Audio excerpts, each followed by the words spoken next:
Hai teman-teman, kembali lagi bersama saya David Cahyadi dan pada video saya kali ini saya ingin berbicara mengenai sebuah tips dan mungkin sedikit wejangan untuk Anda gitu ya. Bagaimana sih cara etika yang benar dalam bersosial media? Dan bukan cuma bersosial media, saya sih tidak begitu menitik beratkan pada sosial media. Tapi bagaimana cara Anda membalas WhatsApp sebagai seorang pebisnis ya, sebagai seorang pengusaha, sebagai seorang karyawan, sebagai seorang yang buka usaha. Nah, seringkali gitu ya, kadang-kadang eh sopan santun basic misalnya, kalau misalkan saya ingin menanyakan sebuah orderan atau misalkan saya dimasuk di sebuah grup bisnis, maksudnya bukan bisnis gimana, maksudnya tuh biasanya kan antara vendor dan supplier itu kan suka ada yang namanya WhatsApp group kan untuk membahas hal-hal yang seperti itu. Nah, biasanya sopan santun itu yang pasti adalah kalau ada orang inquiry sama Anda, maaf, apakah Anda benar toko ini, ada nggak barang ini. Nah, biasakan untuk selalu balas ya. Jangan sampai orang kirim message sampai berhari-hari tidak dibalas. Atau lagi asik-asik misalnya, lagi ada komunikasi ya, timbal balik misalnya, harga ini berapa? Oke, begini bisa dikirim nggak? Segala macam. Lalu tiba-tiba Anda tidak menjawab. Nah, kebetulan saya kemarin ditawarin ya kan, saya lagi ngurus pajak. Saya bilang, saya tanya, katanya ada saudara saya yang kenalan. Oke, dikasih nomor teleponnya kan. Nah, saya tanya, bisa nggak kamu begini-begini? Oh iya, oke, boleh oh iya, maksudnya awal-awal ada yang bisa saya bantu segala macam ya kan. Oh iya, saya kebetulan kemarin sibuk. Oke, saya baru bisa balas. Oke, sampai sini oke. Ketika saya tanyakan gitu loh, masalah saya begini, apakah Anda solusi? Nah, keterlaluannya apa? Dia tidak menjawab. Oke. Nah, kalau dia tidak menjawab begitu, yang di pikiran saya apa? Berarti Anda tidak menghargai saya sebagai potential client. Betul nggak? Kalau kamu sibuk, bilang, oh ya maaf sebentar saya sibuk. Oke, sebentar nanti saya lagi di jalan atau lagi gimana, nanti saya kembali lagi. Tapi kalau kamu nggak jawab saya setelah tadinya bermanis-manis, lalu begitu saya cerita masalah saya, mungkin order saya tidak menarik buat Anda atau mungkin gimana, tapi Anda tidak menjawab. Apa yang akan terjadi? Ya tentu saja saya juga sudah ilfil duluan. Saya pasti tidak akan mau berhubungan dengan orang seperti ini gitu loh. Ya bayangin aja, saya juga manusia. Saya bisa merasa sakit hati gitu loh kalau saya tanya baik-baik, kok kamu gitu banget ya kan? Dijawab kagak, dibales kagak, begitu aja tanpa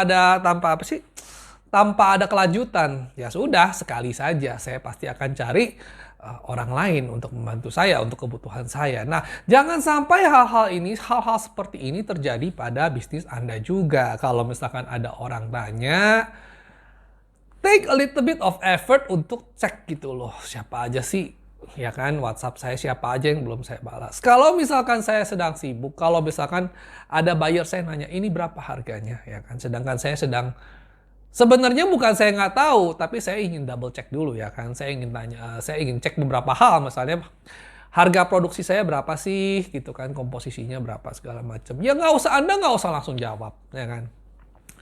Tapi jangan didiemin juga. Bilang saja, maaf Bu sebentar ya, saya diskusikan dulu dengan tim saya atau saya hitung dulu ya kan. Atau oke, pertanyaannya saya tampung dulu, nanti sebentar saya kembali lagi gitu. Nah, kembali laginya mungkin bisa besok, bisa 2 hari kemudian, bisa mungkin 3 jam kemudian setelah kamu hitung kembali apa yang bukan hitung ya sebenarnya ya, tapi setelah kamu pikirkan kembali kamu mau jawab apa. Nah, enaknya kalau WhatsApp group gitu kan, kita ada waktu untuk berpikir, kita tidak harus langsung selalu menjawab, ya kan. Jadi jangan terpancing untuk cepat-cepat jawab, tapi jawabnya ngaco. Apalagi kalau ngasih harga atau ngasih kuotasi, jangan buru-buru. Tapi juga kalau memang kamu butuh waktu untuk hitung, lakukanlah dengan cara yang benar. Jangan diem-diem saja, lalu kamu nggak tahu beritanya sampai mana, tahu-tahu besok 3 hari kemudian, 1 minggu kemudian, mungkin bayarnya sudah merasa tidak dijawab, seperti saya tadi, saya sudah pergi ke vendor lain gitu kan. Nah, yang rugi siapa? Yang rugi ya Anda sendiri. Bisnis Anda sendiri. Bahkan begitu juga sebagai karyawan ya kan. Kalau kamu ditanya sama bos, apalagi ditanya sama bos ya kan. Kalaupun kamu belum tahu jawabannya, Pak, sebentar ya, saya cek dulu. Nah, biasakan itu kalau menjawab pertanyaan dari bos itu ya, jangan langsung biasanya tuh jangan langsung Oh nggak tahu Pak, saya nggak tahu, bukan salah saya segala macam. Enggak, jangan begitu. Biasakan dulu, oke sebentar, saya nggak tahu duduk perkaranya apa, saya juga baru datang, saya cek dulu ya, saya telusuri dulu ceritanya, nanti kalau ceritanya udah, saya baru laporan sama bos saya. Oke, tadi Bapak tanya soal ini, kejadiannya begini, begini, begini, begini, begini, begini. Jadi ceritanya itu nyambung. Jangan cepat-cepat menuduh, jangan cepat-cepat mengambil kesimpulan, jangan cepat-cepat mengambil keputusan. Boleh nggak seperti itu? Boleh. Justru itu baik menurut saya. Ya, jadi kalau ada kejadian apa, jangan cepat-cepat, tapi caranya itu dengan cara yang benar. Jadi di WhatsApp group, misalnya WhatsApp group, oke, saya noted pertanyaan Anda, saya noted. Pertanyaan Bapak, saya tampung dulu. Nanti begitu ada jawabannya, saya akan japri atau gimana, ya. Nah, jadi sekali lagi, WhatsApp group itu, bukan WhatsApp group ya, maksudnya sosial media. Kalau misalkan kamu cafe, kamu punya Instagram, kamu punya Facebook, atau kamu mungkin zaman sekarang mungkin ya apalah gitu, hotline kek, customer service kek, atau apa kek. Kamu harus memastikan bahwa kualitas orang yang megang sosial media itu adalah mumpuni dan sudah dibekali dengan wejangan kayak gini kamu harus gimana. Kalau kamu mendengar komplain kamu harus gimana. Kalau ada yang pesan order kamu harus gimana. Kalau kamu buka restoran misalnya, saya mau reservasi. Kalaupun misalkan kamu penuh, ya kan, aduh maaf sekali Pak, tanggal segini kita kebetulan ada acara, kita tidak menerima reservasi. Mungkin Anda bisa datang langsung gitu, atau mungkin Anda bisa telepon kami di hari H-nya untuk menanyakan apakah sudah ramai atau belum. Nah inti dari jawabannya adalah sama gitu. Saya mau booking bisa nggak? Nggak bisa. Tapi kan alangkah baiknya kalau misalkan yang balasnya juga enak, ya kan? Yang balasnya juga Anda akan merasa dihargai sebagai konsumen. Karena konsumen juga manusia. Kalau misalkan memang nggak bisa, ya there's nothing we can do. Saya kalau mau booking restoran, dia bilang nggak bisa booking, saya bisa apa sih? Tapi kalau jawabannya nggak enak, misalnya nggak bisa Pak, kita penuh, maaf. Dah, kayak gitu. Saya akan merasa bilang, waduh ini restoran kok sombong amat, kok begitu. Tapi kalau misalnya jawabannya seperti yang sebelumnya, misalnya kan, oh maaf di hari itu kita penuh, kita nggak bisa menerima reservasi, mungkin Bapak bisa begini, mungkin ada lagi yang bisa kami bantu segala macam. Ya itu akan membuat saya lebih merasa dihargai dan yang pasti lain kali saya tidak akan ragu untuk menelpon kembali gitu kan. Nah, jadi begitu juga dengan berbagai macam apa sih enquiry yang lain gitu ya. Pak, misalnya saya misalnya jualan handphone nih. Kamu ada customer telepon saya gitu kan. Bapak ada nggak model ini, model ini, model. Biarpun sebodoh apapun pertanyaannya, tapi ada baiknya Anda menjawab dengan sedikit politis. Oh saya nggak punya merek ini Pak. Kebetulan saya hanya pegang merek B. Bapak berminat atau mungkin saya ada rekanan yang bisa saya rekomendasikan begitu. Nah kelebihan dari ini apa? Mungkin Anda bilang lu goblok ngapain rezeki dibuang-buang, betul nggak? Betul. Tapi jangan salah. Kalau saya sebagai konsumen ya, saya ketemu toko yang kayak begini, akan saya hargain. Kenapa? Saya mau cari barang apapun, saya akan datang dulu ke dia. Kalau dia nggak ada, dia kenal seseorang yang dia bisa rekomendasikan. Jadi bagaimanapun insting saya adalah saya ke toko itu dulu, karena toko itu bisa dipercaya, toko itu nggak mata duitan. Kalau memang dia nggak ada, dia bilang dia nggak ada. Kalau misalkan dia nggak ada, dia bisa kenalkan saya pada yang punya barang gitu kan. Nah jadi kebudayaan Indonesia yang sangat kuno itu istilahnya Anda sopan, kami pun segan. Jadi berusahalah untuk sopan, ya bukan berarti kita harus mengiyakan apa yang ditanyakan. Kalau memang nggak ada, ya nggak ada. Kalau memang nggak bisa, bilang aja nggak bisa. Kalau memang nggak mau terima ordernya, aduh maaf Pak, kita belum menerima order ini. Saya mungkin ada rekanan yang bisa saya rekomendasikan. Seperti tadi misalnya tukang pajak tadi. Padahal kalau misalkan dia bilang, oh ya, saya nampung inquiry Bapak saya tampung, tapi maaf kita belum ada divisi untuk itu. Bisa nggak saya kenalkan sama teman saya yang kebetulan skalanya mungkin lebih kecil. Nah, alangkah baiknya kalau begitu, bukan? Teman dia dapat komisi. Saya nggak tahu soal komisi ya, tapi kan dia dapat nama baik. Dia mengenalkan klien pada temannya. Ya kan, dan dia juga dapat baik di nama saya bahwa dia juga orangnya sopan. Lain kali kalau saya udah besar, saya bisa minta bantuan dia lagi kan. Mungkin hari ini kita nggak bisa kerja sama, tapi kan mungkin juga tahun depan, 2 tahun lagi, 5 tahun lagi, mungkin saya sudah bertambah besar, masuk ke range bisnis dia, ya namanya kerjasama, namanya relasi kan harus dipupuk. Nah jadi mupuk relasi itu ya, bukan berarti kita harus kenal cukong, kita harus kenal pejabat, kita harus kenal orang kaya atau gimana, tapi pupuk relasi itu bisa dari hal-hal kecil seperti ini. Kita tidak pernah tahu siapa yang menelpon kita. Bisa jadi juga dia adalah seorang pengusaha besar yang kebetulan sedang, ya kebetulan aja nelpon saya gitu kan. Kadang-kadang kita nggak pernah tahu kapan rezeki itu datang. Misalnya kalau misalkan dia ada bos besar ya. Misalkan lah tadi katakanlah saya adalah bos besar yang kebetulan lagi butuh hal kecil, saya telepon dia. Nah kalau misalkan dia begitu sama saya, dia tidak menjawab WhatsApp saya, yang rugi siapa? Yang rugi saya. Ya, saya sih nggak rugi ya, dia nggak mau ya sudah, saya bisa cari yang lain. Tapi kan seandainya saya adalah pengusaha sukses, tentu dia akan kehilangan potensial klien yang besar, betul kan? Nah, Badi kan kalau misalkan dia helpful, dia membantu. Nggak masalah hari ini saya nggak beli sama kamu, tapi kan mungkin kemungkinan bulan depan, tahun depan, 2 tahun lagi kan bisa saja ya kan saya oh ya saya ingat orangnya baik gitu kan. Nah begitu juga dengan WhatsApp group tadi saya udah bilang itu yang tadi itu yang saya ajarin sesi pertama itu kan saya bilang mengenai individu ya. Kalau misalkan ada business to client, client to business itu semua relasinya harus baik. Jadi biasakan kalau berkomunikasi di sosial media atau di WhatsApp atau di jalur private gitu gimana biasakan kesopanan, punctual, balasnya tuh jangan lama-lama ya kan. Kalau misalkan kalian belum ada jawabannya nggak apa-apa, tampung dulu aja. Begitu ada apa sih? Begitu ada jawaban, kamu langsung jangan bilang oke saya tampung tapi nggak pernah dijawab. Nah itu juga jangan salah karena orang itu kan pembeli, pekerja, bos itu semua ada time frame-nya. Walaupun mereka nggak kasih tahu kamu, tapi misalkan saya mau cari tukang pajak.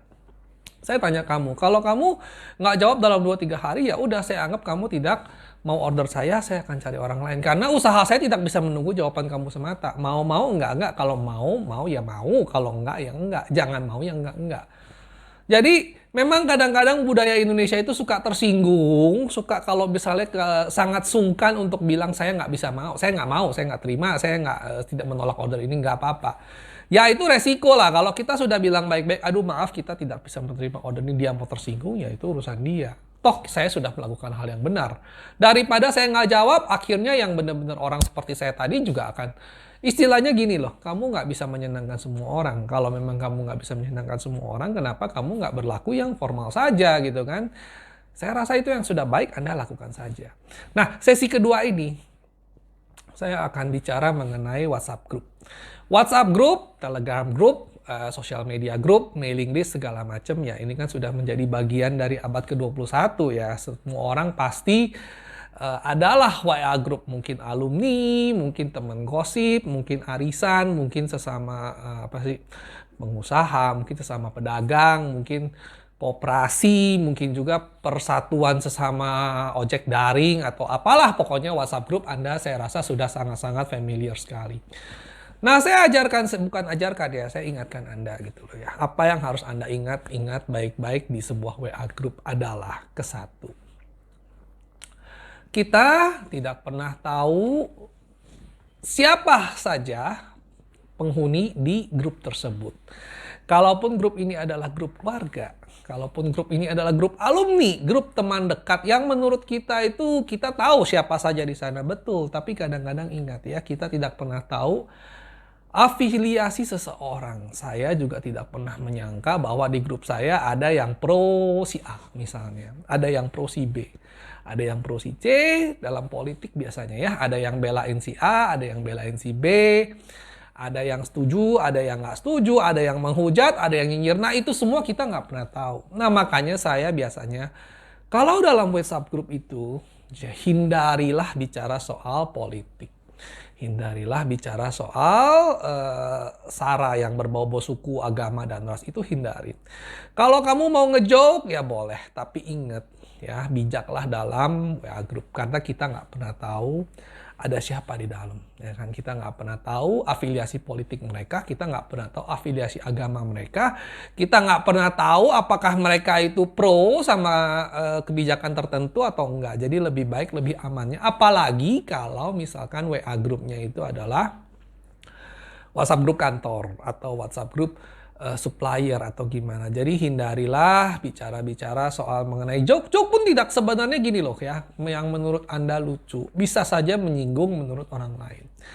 yang menurut saya, oh ini sudah bersih nih, saya udah pikirkan gitu loh, joke ini sebenarnya harmless ya, tidak merugikan siapa-siapa. Tapi bisa saja ada orang tersinggung.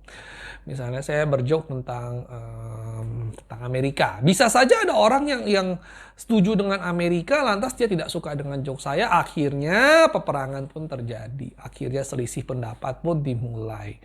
Nah begitu juga ada juga yang misalnya pagi, siang, sore itu nge-broadcast tentang berita-berita hoax. Itu juga ada, jangan. Ya kan? Nanti pada video berikutnya saya akan ajarkan bagaimana cara menilai apakah sebuah berita hoax atau enggak. Nah, tapi jangan merasa WhatsApp group itu hak milik Anda pribadi. Anda mau kirim lagu daerah Anda, lagu bahasa Anda, Anda harus perhatikan ya hal-hal sensitif seperti ini ya, bahwa tidak semua orang di WhatsApp group itu sependapat dengan Anda.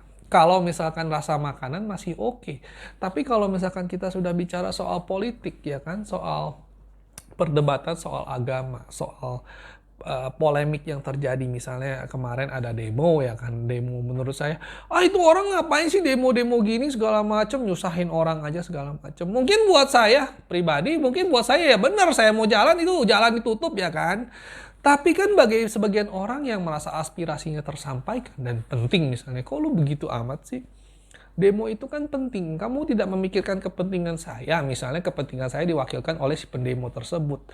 Jadi nanti akhirnya apa? Akhirnya terjadilah konflik-konflik. Nah makanya kalau misalkan Anda seorang pengusaha, seorang bos, atau seorang supervisor atau manajer, bijaklah kalau diundang di grup WhatsApp itu, usahakan ground rules-nya Anda jelaskan. Misalkan tidak boleh ada joke porno misalnya. Ya kalau itu ya, kalau grup bapak-bapak ya tentu kita tidak usah munafik lah ya. Pasti ada lah semacam itu. Tapi kan kita harus bisa bedakan ya kan, mana yang jokes, mana yang memang sudah vulgar, mana yang memang terlalu hardcore gitu. Untuk karena WhatsApp kita kan bisa saja saya pakai web WhatsApp di komputer, bisa saja nanti ada pegawai saya, misalnya keluarga saya, istri saya melihat ya, walaupun saya udah besar saya nggak akan diomelin juga, kalau memang mau begitu juga nggak apa-apa. Tapi kan tidak etis begitu loh, apalagi kalau misalkan kirim-kirim video porno di WhatsApp group yang untuk pekerjaan, itu pun juga sebenarnya tidak etis sekali gitu. Jadi kalau Anda punya pegawai yang kayak gitu ya tolong diingatkan ya.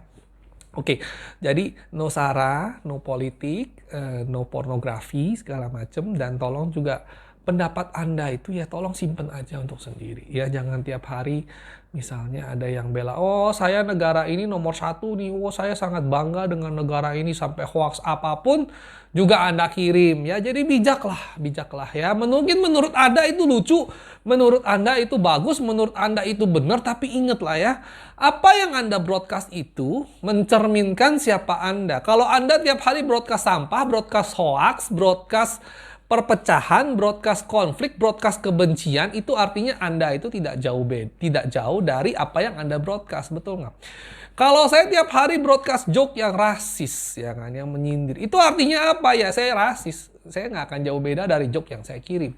Kalau saya tiap hari kirim berita hoax, ya kan, berita hoax yang udah terlalu lebay sampai orang juga udah males, udah tahu ini lebay. Saya tidak percaya. Itu artinya apa? Itu artinya saya nggak pernah ngecek, saya tidak punya pendidikan, saya tidak punya wawasan untuk ngerti apa sih yang saya broadcast itu, sampai barang-barang kayak gini pun saya bisa broadcast gitu kan.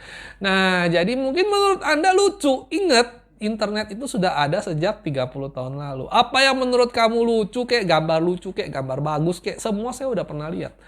Maaf, bukan saya sombong ya. Apa yang orang tua saya forward sekarang itu saya sudah lihat di internet ya kan. Saya juga punya internet ya. Zaman-zaman keemasannya kita forward email lucu itu zaman tahun 2000 awal tuh kita sudah lewatin semua. Jadi menurut Anda bagus, menurut saya biasa aja. Apakah itu berarti kita tidak boleh forward? Boleh. Kalau memang sesekali ada yang menurut Anda unik. Ya nggak apa-apa lah, orang suka nggak suka, saya merasa suka. Ya udah saya forward saja, tidak ada salahnya selama itu tidak politik, tidak sara, tidak gimana. Ya sekali boleh lah, Anda mau makan, saya makan, kadang-kadang saya jajan di jalan aja. Oh ini menurut saya enak nih, tahu pong aja saya foto, saya share ke grup. Ya sudah, Anda boleh suka, boleh enggak. Tapi itu sangat netral. Saya tidak mungkin dibenci karena posting foto makanan sesekali kan. Tapi kalau tiap hari saya makan pagi, siang, sore saya posting, saya akan menjadi orang yang menyebalkan. Nah itu baru makanan, apalagi kalau misalkan tiap hari saya posting soal misalnya soal Rusia Ukraine yang sekarang lagi hot ya, soal Ahok misalnya yang sangat-sangat memecah-mecah yang istilahnya itu yang banyak kubu. Apalagi soal Jokowi, pro Jokowi atau anti Jokowi atau segala macam. Nah, ini semua menurut kalian apa yang kalian forward itu adalah sesuatu yang baik ya kan? Tapi kan belum tentu satu grup itu pandangannya sama. Dalam satu grup saya yang secara demografis juga kurang lebih sama ya, tapi tetap saja ada berbagai macam perbedaan pendapat. Nah, jangan kita kita merasa WhatsApp group itu sebagai saluran dari aspirasi kita. Ingat ya, WhatsApp group itu kepentingan banyak pihak, bukan hanya Anda saja. Kalau Anda nyaman di sana, jagalah WhatsApp group Anda supaya tidak tercemar hal-hal seperti ini. Karena percayalah ya, namanya politik, SARA itu sebenarnya lebih baik jangan dibicarakan karena tidak ada untungnya. Kalau Anda mau bicarakan, ya juga jangan pakai WhatsApp group. Ya, apalagi WhatsApp group pekerjaan. Nah, begitu juga dengan kalau Anda punya usaha ya, Anda punya social media, Anda punya Instagram, Anda punya Facebook, Anda punya website sendiri. Usahakanlah agar Anda itu apolitiknya. Jadi buat yang punya usaha itu jangan kalau bisa apa kata saya pas itu netral aja lah ya. Jadi jangan bilang pro ini pro ana gitu ya, karena tujuan kita itu kan usaha itu kan untuk profit ya, for profit. Jadi lebih baik kita buka, siapapun kita welcome ya kan dalam bisnis kita, siapapun yang kita itu. Jadi jangan mencampur adukan politik dengan sosial media kita. Nah, apalagi banyak sekali, apalagi namanya cancel culture di Amerika ya. Jadi kalau misalkan mereka kadang-kadang posting salah, bahkan kadang-kadang nih ya, saya kasih contoh yang lagi hits saja ya, misalnya We stand for Ukraine. Ya, nggak salah gitu, satu dunia juga belain Ukraine sekarang kan. Tapi kan bisa saja kalau misalkan ini tukang baju misalnya, merek baju ini We stand for Ukraine, tapi yang pasti orang Rusia pasti nggak akan suka dengan pernyataan seperti itu. Akhirnya dia nggak bisa jualan di Rusia. Kalau dia nggak bilang saya pro Ukraine, dia nggak bisa jualan di semua negara juga, bisanya jualan di Rusia doang. Nah, jadi lebih baik sebenarnya semua perusahaan itu lebih baik tidak apolitis ya. Mereka tidak bela ini, tidak bela itu. Jadi jangan, istilahnya gimana ya, jangan sama seperti WhatsApp group. Jadi apalagi kalau di tempat resmi Anda, jangan menyebarkan berita-berita yang sangat-sangat punya tendensi, punya kecenderungan untuk menjadi problematik di kemudian hari. Lebih baik Anda forward yang wajar-wajar aja lah. Oh, kita punya produk baru, kita segala macam, welcome to our cafe atau gimana ya. Nah, jadi sekian saja video saya. Saya harap ya mungkin Anda sudah mendengar video ini, Anda bisa bijak lah ya dalam sosial media ya. Ingat, sosial media itu adalah rekam jejak kita. Apa yang saya tulis hari ini mungkin saja bisa digali kemudian hari gitu ya. Kalau di Amerika di negara barat itu sudah mulai. Apa yang kita posting 10 tahun lalu di saat saya masih muda, saya masih bego, mungkin saya masih merasa menjadi pejuang politik, kalau tiap hari harus ngobrol politik. Ya mungkin saja saya menulis suatu hal yang bodoh 15 tahun lalu. Ya sekarang saya mungkin belum terkenal, tapi kalau mungkin satu hari saya terkenal, mungkin orang akan menggali-gali semua postingan saya gitu. Nih, lu posting rasis nih tahun 15 tahun yang lalu. Ya mungkin menurut saya itu it's just a joke gitu loh, saya cuma forward. Ya tapi kan akan menjadi masalah. Nah makanya sekarang bijaklah dalam menggunakan sosial media, ya kan, punya etika yang benar, punya wawasan. Oh ya, satu lagi ya, jangan P itu apa? Ping. Jadi kalau BlackBerry itu kita dulu zaman ping. Kalau dulu BlackBerry itu kita ping, memang getar di handphone saya. Jadi memang kalau ada perlu orang ping saya itu ada kepentingannya gitu loh. Memang digetar gitu. Oh sorry saya darurat, dicepetan angkat, oke. Tapi kalau sekarang pakai WhatsApp, kamu cuma p itu menurut saya nggak sopan ya kan. Pertama, kamu itu siapa? Kamu itu bukan orang penting dalam hidup saya, ya kan? Kalau saya baca, nanti saya jawab. Nggak usah diburu-buru. Apalagi kalau baru buka WhatsApp, tiba-tiba Pak permisi, saya mau nanya, Bapak ada di... Ya kamu nanya aja. Toh kamu pay sampai 100 kali pun yang ada hanya akan membuat saya jengkel dan akan saya delete, ya kan? Walaupun sebenarnya semua pembeli itu nggak boleh gitu. Tapi kalau namanya belum apa-apa sudah begini ya orang seperti ini ya biasanya nggak sabaran yang pasti kan.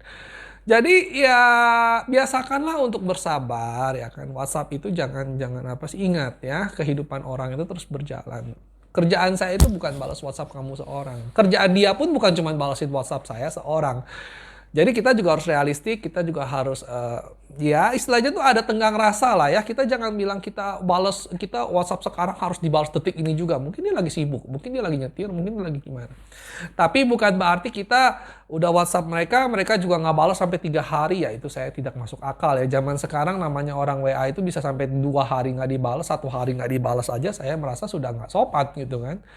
Karena kamu sesibuk apa sih ya kan? Apalagi hanya orang biasa gitu kan, hanya sebuah toko biasa, bukan bilang toko yang nasional yang mungkin ya 1 hari WhatsApp mungkin bisa ribuan ratusan ribu orang ya kan. Kalau saya message tokoh figur publik seperti misalnya Pak Jokowi, ya saya sih tidak akan berharap dibales karena saya ngerti tiap hari yang message dia itu mungkin bisa puluhan ribu orang satu Indonesia kan. Tapi kalau saya message toko supplier saya nanya, Pak kamu ada barang ini nggak? Saya sampai 2 hari nggak dibalas, ya saya sedikit sakit hati juga, betul kan? Emangnya lu serame apa sih sampai saya konsumen juga kamu nggak bales, ya kan? Nah sekian saja video saya, jadi ya tolonglah Anda evaluasi gitu loh. Apakah bisnis Anda sudah bermain di koridor yang tepat? Apakah orang yang megang sosial media perusahaan Anda sudah ditatar dengan baik? Apakah prosedur balas message Anda sudah benar ya kan? Apakah kalau ada inquiry sudah diterapkan kesopanan yang benar, misalnya selamat siang, kami dari toko apa, terima kasih Anda telah menghubungi kami, apa yang bisa kami bantu segala macam. Nah itu semua diajarkan. Pemilik usaha itu membuat guideline untuk supaya pegawainya bisa ikutin. Jadi saya juga bikin guideline, kalau ada orang tanya kita harus jawabnya begini gitu loh. Bukan berarti saya bilang nih kamu pegang sosial media perusahaan saya terus habis itu kamu jawab sendiri ya pokoknya sopan ya. Enggak, semuanya harus diatur. Ya, jadi itu adalah sedikit ekstra yang harus kita lakukan untuk memastikan bahwa jalur sosial media kita itu berada dalam koridor yang benar. Oke, nah terima kasih telah menonton. Kalau Anda suka tolong like and subscribe. Nanti saya ngoceh lagi ya, semoga bermanfaat bagi Anda juga. Terima kasih.